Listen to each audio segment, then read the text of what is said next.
This is the second Red Scare. Today we'll be covering blacklisting, HUAC, the House Un-American Activities Committee, and McCarthyism.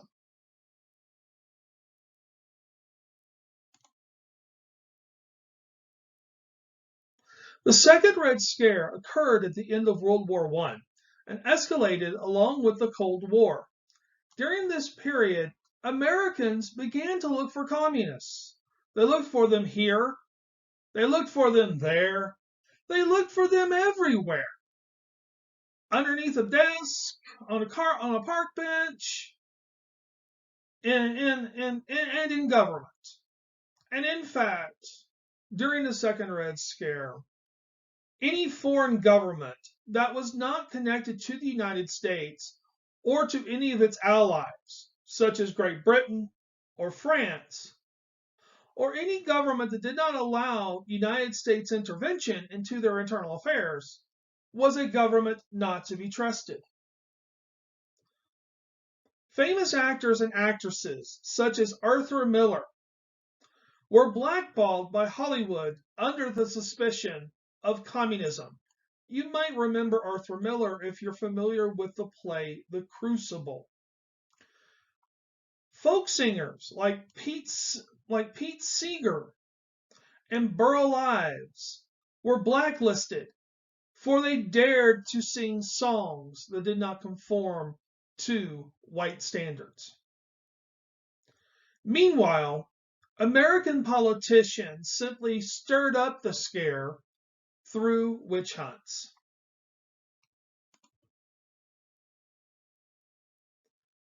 The House Un-American Activities Committee, HUAC, was charged with investigating subversive activities. The committee conducted a series of high-profile, often televised meetings with the purpose of uncovering subversives in government. Among those who HUAC investigated was comedian Lucille Ball, and this is Lucille Ball here, better known as Lucy. And the HUAC committee found out, yeah, Lucy had indeed been a member of the American Communist Party in the 1930s. But Lucy had only joined the party to please her father, and she had never voted communist. But probably most importantly, the court of public opinion, America didn't care.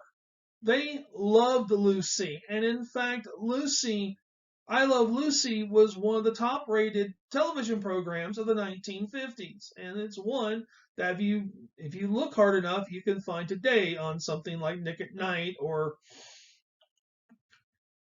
I'm trying to remember, or any one of those other television stations that runs old programs. Her husband, Ricky Ricardo, or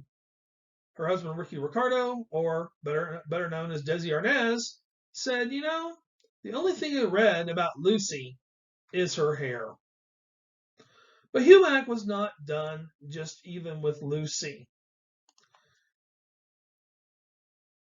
Their most probably well-known investigation was the Alger Hiss case.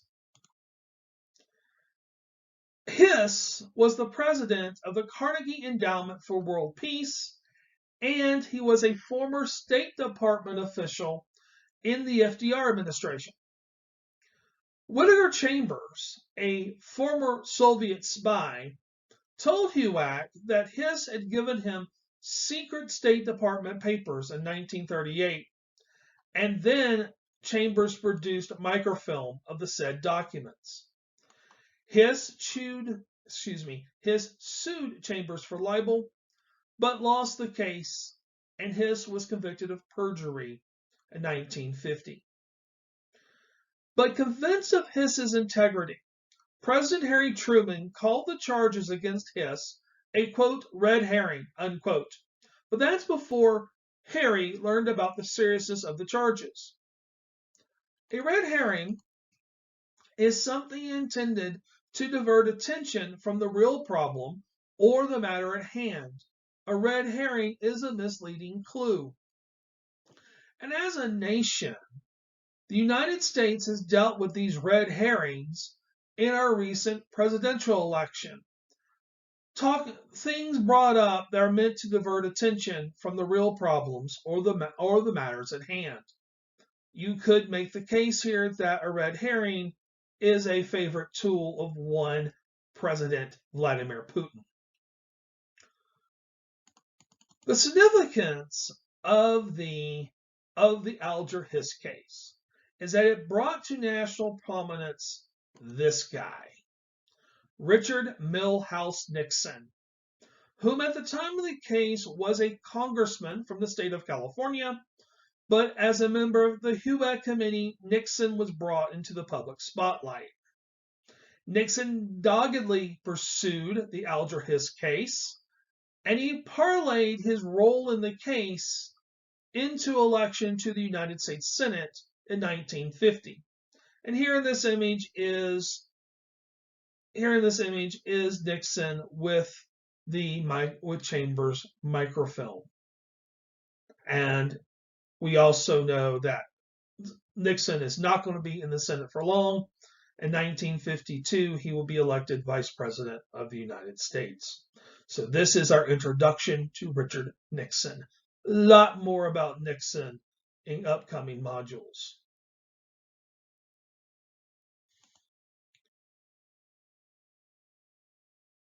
Senator Joseph McCarthy, he's on the Senate side. And Joseph McCarthy chaired the Senate Permanent Subcommittee on Investigations. McCarthy had a reputation for claiming that there were communists in the government, and McCarthy conducted his committee hearings with a confrontational demeanor in which witnesses considered the hearings to be witch hunts, in which communists were going to be found, whether or not they actually were. McCarthy was from Wisconsin. In fact, Joseph McCarthy took, quote, Fightin' Bob's seat by defeating Robert La Follette's son, Robert Jr., in the Republican Party primary. You might recall from progressivism that the La Follettes were Republicans. In 1953, which is at the height of McCarthyism, Robert La Follette Jr. was found dead in Washington, D.C., with a self-inflicted gunshot wound to the head. And some historians claim that La Follette Jr. killed himself out of fear that he would be accused of communism by McCarthy. And if you just take a look at the years, McCarthy became senator in 1948. In 1953, McCarthy would be facing re-election. Possibly this accusation would have happened just because to avert a primary challenger. Truth is, though, McCarthy never uncovered a single communist agent in the government. But that did not stop McCarthy from trying. McCarthy accused Robert Stevens, who was Eisenhower's Secretary of the Army, of concealing espionage activities within the Army. President Eisenhower intervened in this and ordered Army officers from testifying to McCarthy's committee. And Eisenhower's reason for this was national security. This incident just showed the true nature of McCarthyism. In fact, just that McCarthy was looking for communists anywhere where he could generate publicity. And by taking on the Army and taking on Dwight Eisenhower, a career Army officer, McCarthy just looked like a fool. In 1954, McCarthy was censored by the U.S. Senate. And with that, McCarthyism, as well as a good portion of the Second Red Scare, just faded away. McCarthy died in 1957 from alcoholism, and he was only 48 years old. Thank you for watching this video on the Second Red Scare, blacklisting, HUAC, and McCarthyism. And as always, may the force be with you.